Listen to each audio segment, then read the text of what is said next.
All right, today we're diving into your body's foundation. I'm talking about the control tower for literally every single move you make, your pelvis. And look, it's so much more than just a bone below your waist. It's really the key to all your stability and power. So let me ask you this.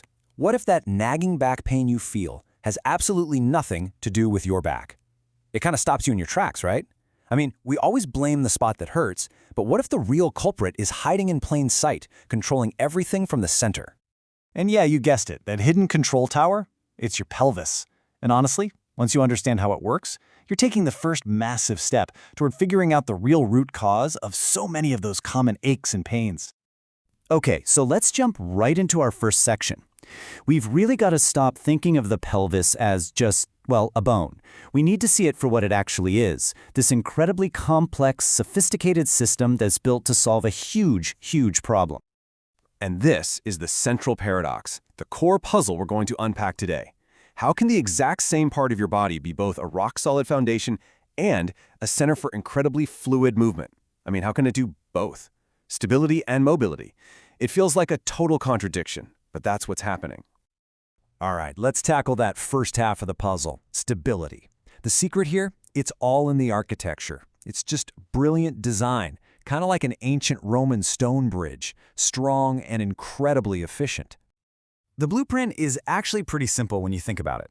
You've got these two big, almost wing-like hip bones on the sides. Then in the back you have the sacrum. That's the bottom of your spine, and it's wedged right in between them. All together they form this super powerful closed ring of bone. And this is where that stone bridge idea gets really cool. You know the keystone in an old archway?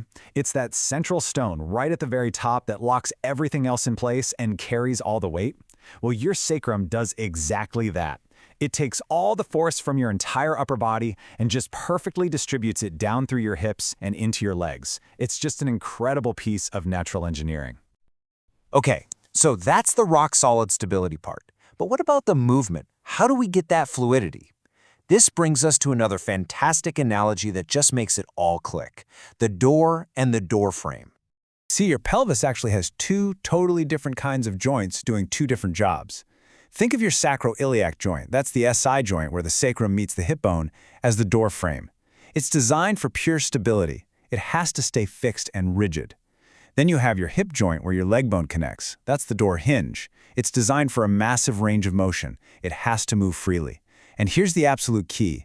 This whole system only works when the door frame stays locked solid, allowing the door hinge to swing without any trouble. Okay, so now that we get the mechanics, how do we actually feel and control this in our own bodies?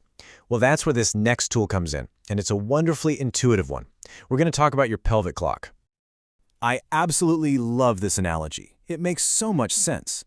Just picture this. You're lying on your back, and there's a big clock face resting flat on your lower abdomen. The number 12 is up at your belly button, and 6 is pointing down towards your feet. Got it? Super simple. Now, the ideal spot, what we call pelvic neutral, is when that clock face is perfectly level.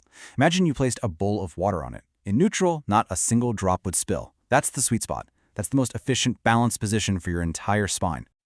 But what happens when the water does spill? Well, if it spills down towards 6 o'clock, towards your feet, that's what we call an anterior tilt. It means the top of your pelvis is tipping forward. And this is a big one. This forward tilt creates that excessive curve in your lower back. You know, that big arch. It can lead to that duck butt posture. A lot of this is linked to what people are calling chair disease. When you sit all day, the muscles at the front of your hips get tight, and they literally pull the top of your pelvis forward, which, you guessed it, often leads to that chronic nagging back pain. Of course, the opposite can happen too.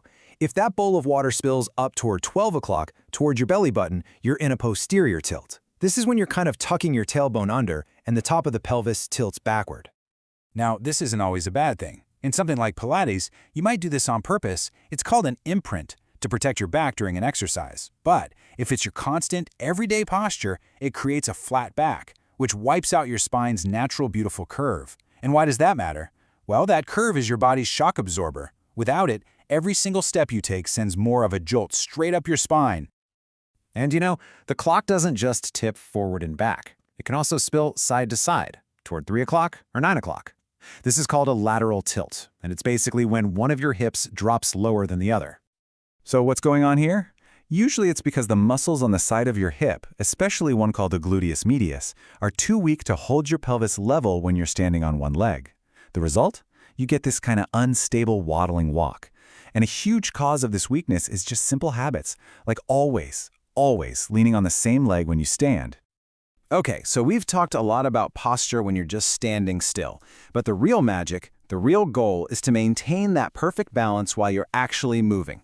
This is all about moving with a locked, stable core. And this gets us to a really important idea: dynamic stability. What is that? It's the skill of keeping that pelvic clock perfectly level, keeping that door frame totally solid, even while the doors, your arms and legs, are swinging and moving all over the place. So why does this matter so much? Because without it, your body starts to compensate, and that's a recipe for disaster. If your hip joint, the door hinge, can't move freely, your lower back will try to bend and twist to do its job. If your hip muscles can't stabilize the pelvis, your knee joint takes on all that extra strain. This compensation, it's the very definition of moving badly, and it is the root cause of so many injuries and chronic pain. Whew, okay. We have covered a lot of ground here, from the basic anatomy to how this all works in practice. So let's bring it all home. I want to leave you with one simple thing you can start noticing, like the second this is over. So here's your homework for the next week. It's easy. Just notice. When you're standing in line for coffee, when you're brushing your teeth, just standing around, which leg do you lean on? Do you always pop your hip out to the same side? Just become aware of it. Because that tiny little habit, that thing you do without even thinking, that might just be the most honest signal your body can possibly give you. It's your pelvic clock telling you exactly which way it's tilting, day after day.